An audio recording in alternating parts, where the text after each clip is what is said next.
안녕하세요. 최일호 상무가 풀어주는 미국 시장 이야기 채플미 오늘 9월 15일 목요일 순서입니다.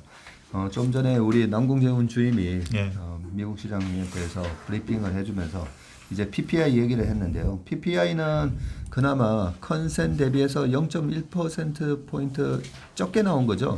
그나마 낮게 나온 건가요? 어떤 거는 좀 낮게 나오고 어떤 거는 좀 컨센에 부합해서 나왔습니다. 어떻게 나왔습니까? 네. 그래서 큰 덩어리만 보면은요. 헤드라인 PPI에서 MOM하고 YOY를 보면요. 네. MOM이 8월이 마이너스 0.1% 나왔고요. 컨센이 마이너스 0.1%였습니다. 네. 그래서 컨센에 부합하는 수치가 나왔고요. 똑같이 나왔나요? 예. 컨센하고. 그리고 YOY를 보시면은 컨센이 8.8%였습니다. 네. 그런데 실제치가 8.7% 나왔고요. 전월이 9.8이었습니다. 9.8에서 8.7이면 예. 많이 떨어졌네요. 예, 그래서 그 헤드라인 쪽의 PPI만 보면은 두 달 연속 하락하는 모양이 나와서 시장이 약간은 안도하는 그런 모습이었는데 뭐 대단한 서프라이즈가는 아니지만 그래도 CPI에 비하면은 선방했다. 이 정도로 평가할 수 있을 것 같습니다. 네. 주요 품목별로 보면은 이 PPI가 생각으로 좀 간단치 않은데 PPI를 구성하는 항목들이 원자재 단도 있고요, 중간재 단도 있고 최종재 단도 있는데 여기서는 그냥 최종재 단으로 좀 살펴보면은 최종재에서 상품과 서비스로 또 나뉩니다. 상품이 MOM으로 마이너스 1.2%, 서비스가 0.4%. 그래서 최근에 그 표를 보시면 마지막에 상품 및 서비스 PPI 추이를 보시면은 PPI 하락을 이끌고 있는 것은 상품 쪽입니다. 그래서 어제 그 CPI 쪽에서도 봤듯이 가솔린 가격이나 이런 유류 제품의 하락이 요즘 두드러지잖아요. 곡물 가격도 그렇고 그쪽에서 CPI도 그렇고 PPI도 그렇고 하락을 견인하고 있다고 보시면 될 것 같고요. 구체적으로 보면은 상품 쪽에서 가솔린하고 디젤, 치킨, 계란 이런 품목들이 하락을 했고요. 서비스 쪽에서는 방금 말씀드린 대로 0.4%가 MOM으로 상승을 했는데 자문 서비스, 도매업 이런 부분은 상승을 했고요. 운송 서비스가 하락을 했다고 합니다. 그래서 그 서플라이 체인에 좀 차질이 지금까지 있었는데 그런 부분들이 해소되면서 정상화되면서 운송 서비스의 비용 부담이 줄어들고 있는 걸로 이렇게 판단이 됩니다. 우리가 PPI 하면 이제 그 증권업계 종사하시는 분들은 다 아시겠지만 실제로 일반 투자자분들 입장에서는 CPI 소비자 물가지수, PPI 생산자 물가지수, 요 정도로 아실 건데 그 안에 들어가 있는 이제 구체적인 PPI의 구성 요소들이 뭔지 한번 자세히 보시고요. PPI 같은 경우에는 이제 지금 발표한 거는 이제 미국 PPI고, 그렇습니다. 일반적으로 저 같은 경우에는 이제 중국 PPI도 굉장히 유심히 보는 편인데 PPI는 거의 다 전 세계가 좀 비슷하긴 해요. 비슷하긴 합니다.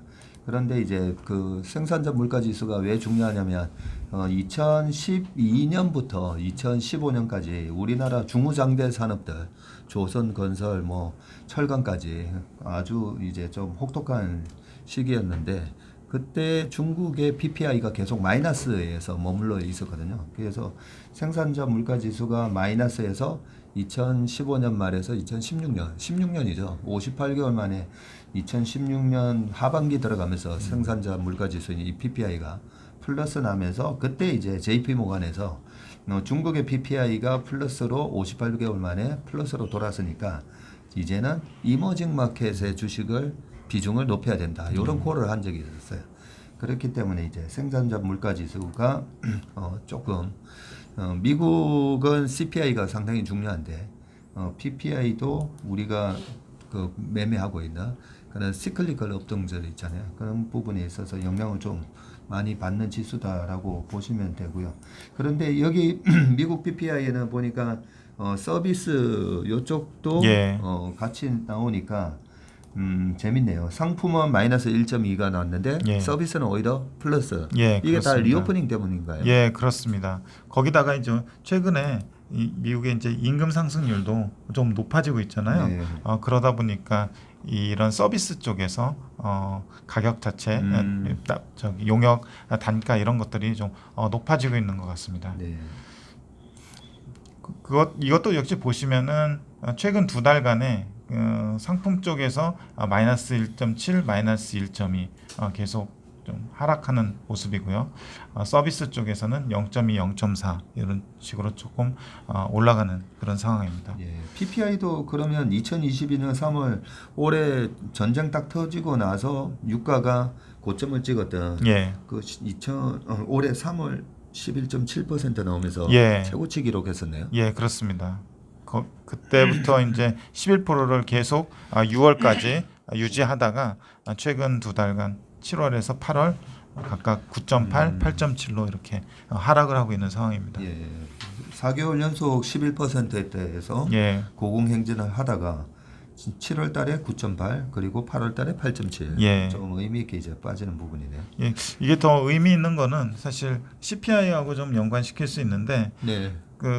어느 그냥 교과서에 나오는 얘기로는 이게 실증적으로는 PPI하고 CPI하고 잘 그 상관관계가 고리가 좀 약해지고는 있는데 미국에서 약해지고 있는데 대체로 한 3에서 6개월 정도 PPI가 좀 선행을 한다고 합니다. 그러겠죠. PPI가 먼저 떨어지고 예. 그다음에 CPI가 거기에 영향을 받아서 좀 떨어지고 그런 현상이 나타나고 합니다. 네.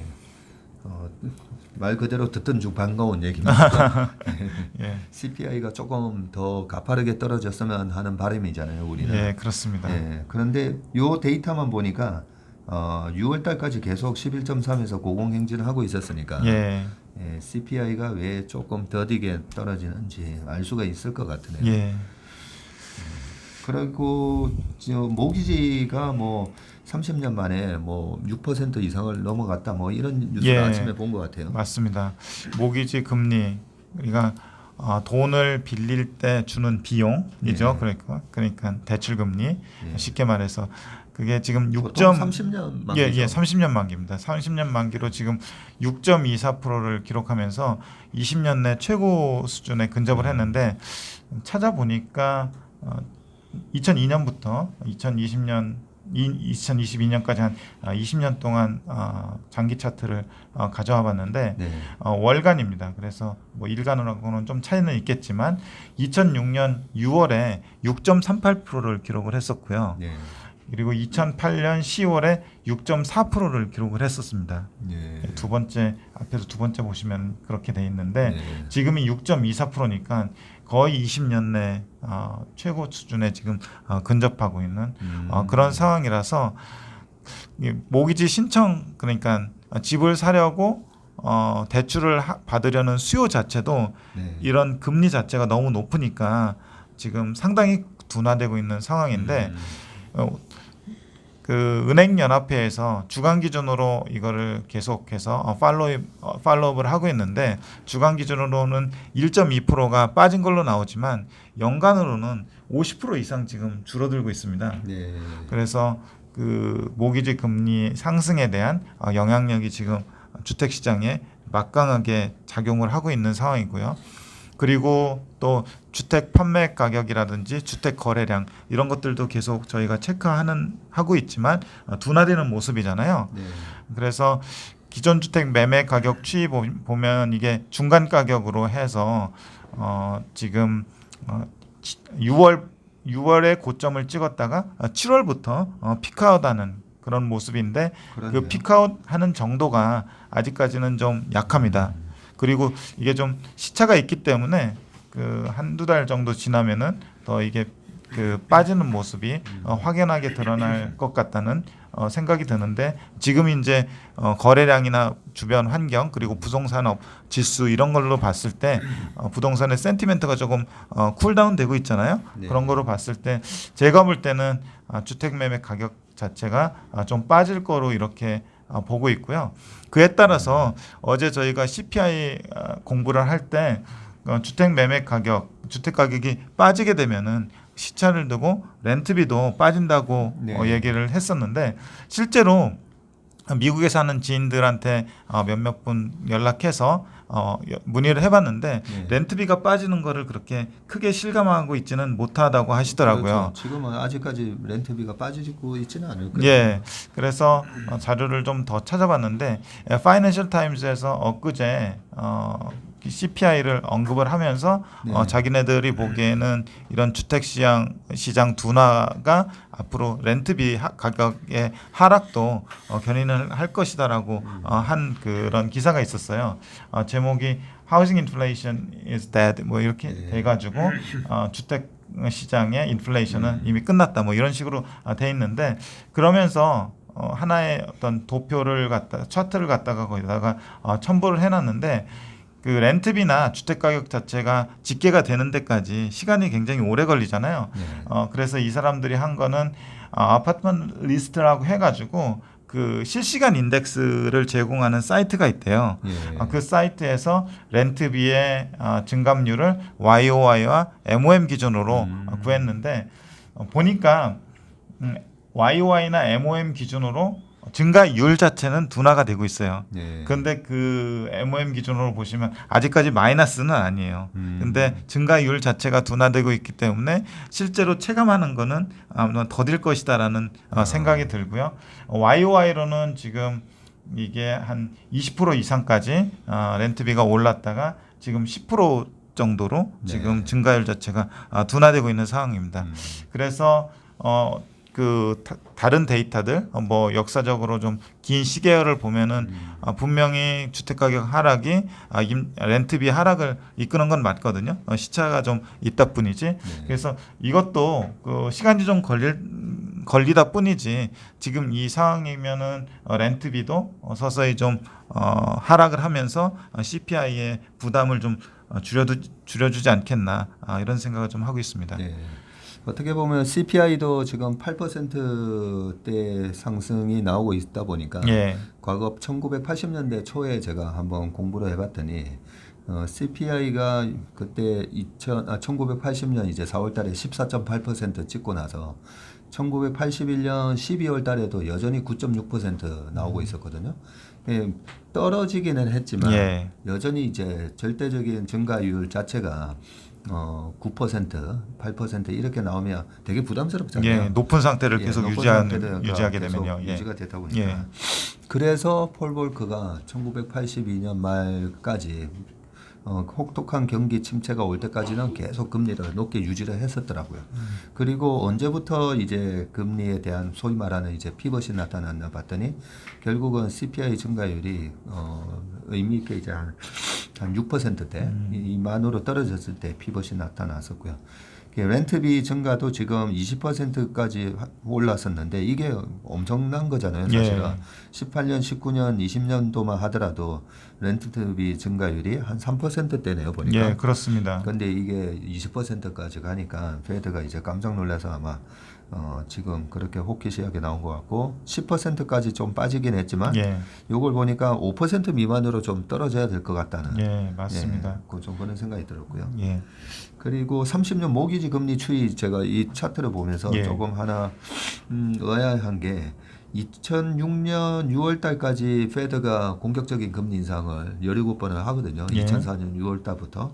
어제 댓글에 누가 이제 2008년 금융위기에 대해서 좀 설명해 달라는 댓글이 있어서 간단하게 좀 말씀드렸는데 2004년 6월 달부터 2006년 6월 요때까지 17번 올립니다. 올리는데 6.38까지 갔었네요 보니까. 근데 그때 페드의 정책 금리가 5.25까지 올렸었거든요. 5.25까지 올리고 30년 모기지는 6.38이고 이 정책 금리가 올라가면 단기 금리가 같이 따라 올라가잖아요. 이물이. 그런데 경기 침체가 온다라고 하면 10년물이 이제 먼저 빠지거든요. 10년물이 먼저 빠지면서 이때 2006년 말에 장단기 금리 차가 이제 역전이 되면서 앞으로 경기 침체가 올 거야. 이런 부분을 먼저 얘기를 해주는데 2006년 6월 달에 요 금리를 딱 멈추고 나서부터 2007년 한 10월 달까지 또 랠리가 있었어요. 실제로 기업들 실적도 좋아졌고 그 랠리가 있었는데 왜 금융위기가 왔냐면 이때 당시에 이제 빅숏 영화에서도 아주 자세하게 나타나 있지만 집을 살 수 없는 사람들한테 시대에다가도 막 집을 팔았을 때예요. 그렇기 때문에 이제 모기지가 뭡니까? 이 30년 장기로 돈을 빌린 거잖아요. 예. 6.3%라는 이자를 주면서. 근데 이런 이자를 갚을 능력이 없는 사람들한테도 막 집을 사라고 권유해서 샀던 거였죠. 이게 마치 우리나라 2001년, 2년, 3년도에 카드채 사태가 있기 전에 카드로 막 외상으로 막 소비하던 그런 비슷한 거품이 있었던 겁니다. 그래서 지금 2008년과 같은 금융위기 상황이 오냐 안 오냐. 예, 페드가 공격적인 금리 인상을 했기 때문에 주가는 반드시 폭락할 거야가 아니라 그 전에 어느 정도의 거품이 있었느냐가 중요한 건데 예, 그렇죠. 최근 상황을 봤을 때 그러면 주택 시장에서 2006년 7년과 같은 그때 당시에 거품이 있었나 그런 부분이 이제 없었던 거죠. 예. 거기다가 이제 한 가지 첨언을 하면은 언더라잉 에셋 그러니까 주택을 담보로 해가지고 여러 가지 파생되는 증권들을 엄청나게 발행을 하잖아요. 그러다 보니까 그 언더라잉 에셋 자체에 약간의 금이 가더라도 그 파생되는 증권에 사고가 생기면서 그쪽이 이제 더 터지게 되는 그런 경우가 발생을 했었고 그 언더라잉 에셋의 몇십 배가 되는 그 자산들이 다 터지면서 그 완전히 그 시스템 자체가 붕괴되는 사고가 나타났었는데 그 이후로 그 금융권에서 미국 금융권에서 자정작용을 하면서 그런 부분들을 규제하고 또 그렇죠. 지금은 건전성 테스트도 굉장히 그 하쉬하게 하고 있는 상황에서 최근에 나온 스트레스 테스트 결과에 의하면은 어떤 스트레스 테스트에 직면하더라도 미국 은행들이 견딜 수 있는 상태라는 결과를 내놨죠. 네. 그래서 그때 당시에 그 2008년 금융위기의 정확한 명칭이 뭐냐고 보면 서프라임 모기지 사태예요. 그래서 프라임 등급이 아니라 서브 프라임 등급이라는 거죠. 그래서 프라임 등급은 괜찮은데 이 서프라임 등급에 집을 살 수 없는 사람들까지 막 남발해서 집을 팔았던 부분 그리고 그 서프라임 등급을 시큐리타이제이션 즉 증권화 해가지고 맞습니다. 여러 가지 파생 상품을 만들어서 월가가 정말로 말도 안 되는 돈 잔치를 했을 때입니다. 수익 자산이 없는데 돈 잔치를 했던 거죠. 그게 이제 버블이 터졌던 거고 제가 요즘 딱 하나 우려하는 건 하나 있어요. 최근에 제 주변에 20, 30대 그 가상화폐 투자를 했던 청년들이 그 가상화폐도 아마 레버리지를 일으킬 수 있나 봐요. 신용투자처럼. 최근에 뭐 큰 규모는 아닌데 저희가 봤을 때는 근데 아무래도 이제 20, 30대 청년들 입장에서는 큰 돈이죠. 한 1억 정도 되는 돈을 다 날렸다라는 얘기를 제가 주변에서 요즘 되게 많이 듣고 있어요. 그런 부분들이 보면 그게 이제 금융기관의 부실로 이어지느냐 보면 금융기관의 부실로 이어지는 그런 건 아닌데 그 가상화폐 자산에 있었던 저 얼마 전에 이제 루나 테라 이런 것들이 이제 터지고 하는 모습들을 보면 그쪽 거품이 이제 터지는 거에 대한 좀 후유증은 있을 수 있겠다. 뭐 그런 생각을 좀 해봅니다. 네, 오늘 모기지 금리 그리고 PPI에 대해서 조사를 해주셨습니다. 최일호 상무님 수고 많으셨습니다. 감사합니다. 네, 감사합니다.